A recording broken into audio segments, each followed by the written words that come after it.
Jo faré primer una exposició una mica geoeconòmica o geopolítica de com estem avui dia.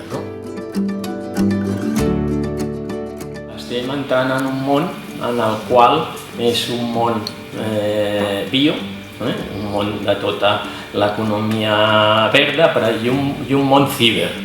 O sigui, això ja la tecnologia, l'obert, això ens impacta i això canvia el món. El que hem de fer en un món tan interconnectat és cooperar entre tots. El problema és, nosaltres, el món està disposat a fer una sòlida cooperació?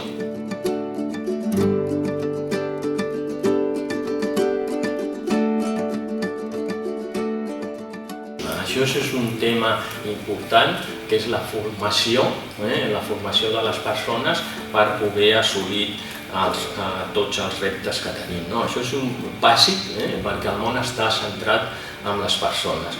El segon punt bàsic és la transformació sostenible. Davos fa 10 riscos principals, 3 són de caràcter climàtic.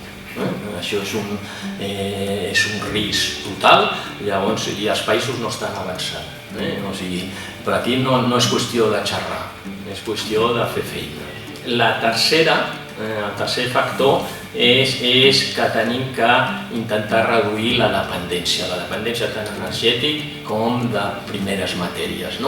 Un altre factor, seria el quart i últim, és la transformació digital. Això és important perquè la transformació digital és transversal, afecta tot. Moltíssimes gràcies.